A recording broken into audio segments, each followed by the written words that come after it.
Okay, welcome to Lesson 4 of Fusion 360.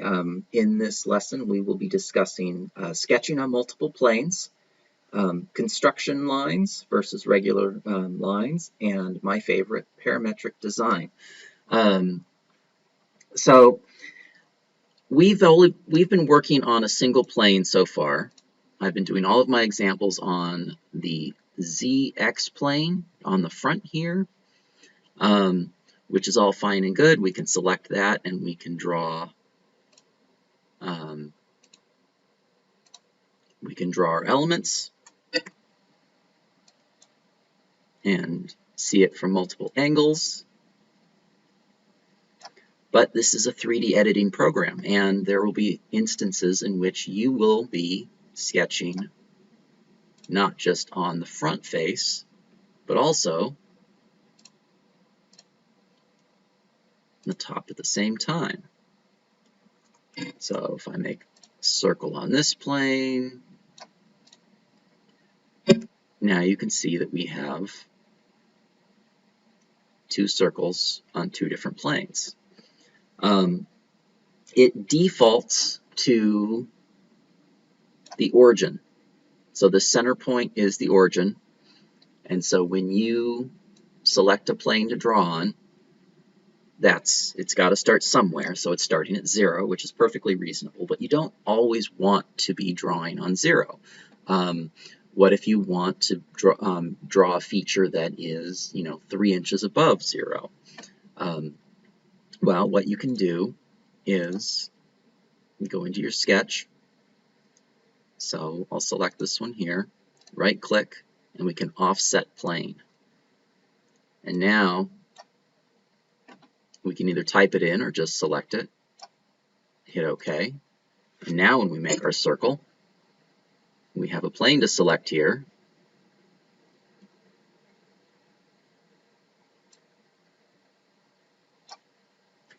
And now we have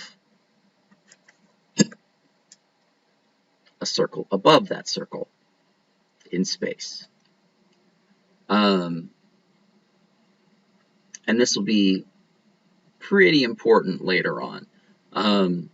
So you can manipulate things that way.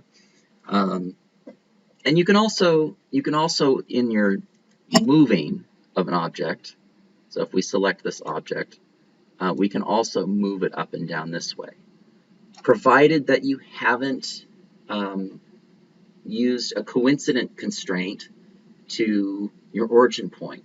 That's a really common thing where if you draw something,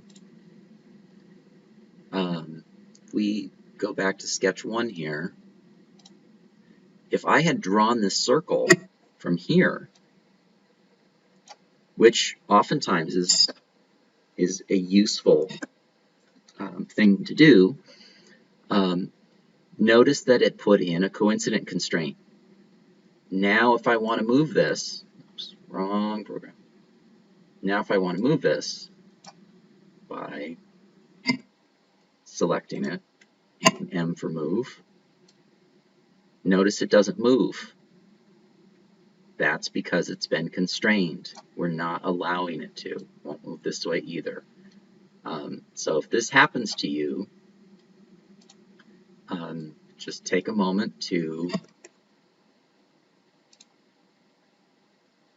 mouse over and see if you have any constraints. And in this particular case, we do. So if I delete that, then hit move, select the circle, we can now move it. Okay. So that's drawing on multiple planes. You can either draw it, then move it, or you can offset the plane to begin with. Now what we're going to do is talk about construction lines. Up until this point, we haven't been too concerned about what the exact location of where things are going, but as we dimension, it will be very important to have the center of a circle to be, 3 inches over, 1 inch up. You could make a bunch of lines for that, but that's going to confuse you later when it comes time to make a 3D model out of it. if you have lots of extra lines. So the way to get around this is if you don't want a circle on the origin point, like this, what you can do if you is that you can make your rectangle off the origin point, and if you know that you want it 2 inches up and 3 inches over, oh, enter. So now we've got a rectangle here. I'm going to go ahead and just delete this one. You could make your circle from this point here, and now it's placed. And if you wanted to, you could then, delete this, but that leaves you hanging. So the right way to do this is to make this rectangle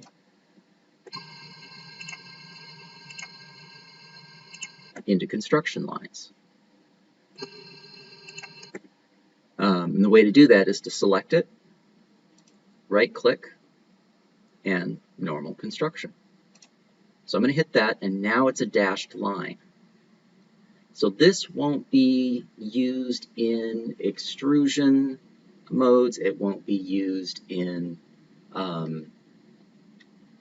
any of the other functions. It won't show up in the drawings necessarily, but it gives you a lot of control as to where things are going to go, and it helps you place things. If you knew that a certain part was going to be at a certain angle, you could create a line at that said angle and then align it to that and then have that be a construction line. So they're guides. They're guides that aren't going to be used for building the parts up specifically. So that part's pretty simple. Parametric design is next, and what we're going to do is take a look at our previous example here, and you could set, the width to 15 and the height to 8, but as you build this, and as you get more and more components, and as you get more and more things that are dependent upon each other, if you wanted to make an adjustment, you don't want to have to change all of these numbers for all the things that would be the height. So what you can do is that you can create parameters. So under the Modify menu, change parameters. It gives you this spreadsheet, which right now is blank. But I'm going to make a parameter called height. You can call it whatever you want, so long as it isn't something that the program already uses for other things. So see it shows up in black text. That's fine. The unit is right now we're working in inches. There's any number of things that you can use, and there even will be instances in which you will choose no units if you just need a number. But let's just use distance for now in inches.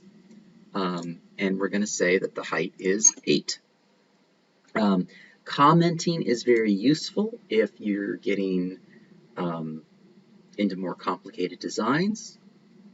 Oftentimes, if I'm lazy and I'll be using parameters lots, I'll just call it H, so I don't have to type very much. And then in the comment, I'll say overall height of total project. And that will allow me to go back and remember what I was doing for this particular one. So we're going to set that to height and say OK. We're going to make another one. There's a little plus sign right here. And we're going to say width.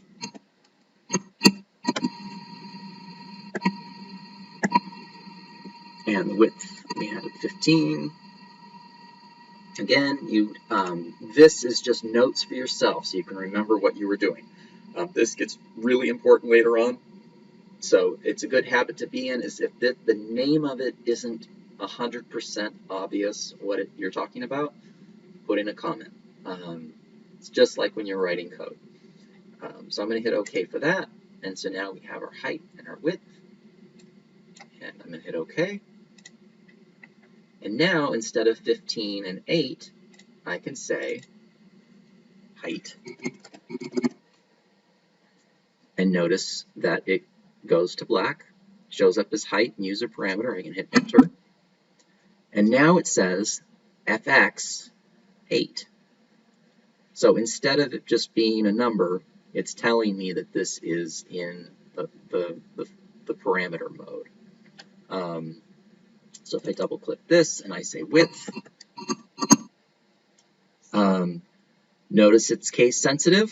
So I'm going to click width here. It's smart enough to show me that that's what it is. And now we have the width. And now we have function 15. So if I change my mind on what the razor blade should be, I can just modify my parameters. And I could say I want a height of 9. I said a height of, height of 9 and a width of 17. And voila, your height is 9 and your width is now 17. What makes this even cooler is that you don't have to use, all of these don't have to have, you don't have to use a new parameter for each dimension. If I knew that I wanted this blade to be twice as wide as it is tall, instead of having a width function, I can just say height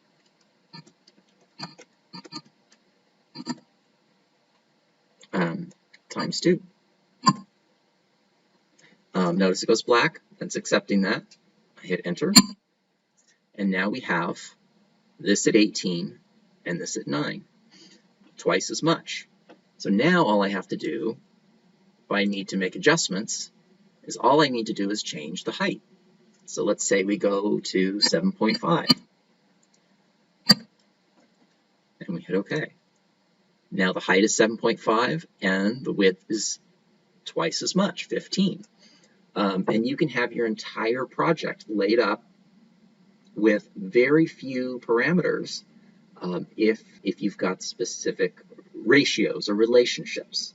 What's even better is that now that I have this in a parametric mode, if I wanted to make a case for this blade, I could set the width and the height just like I did on this, but maybe add clearance.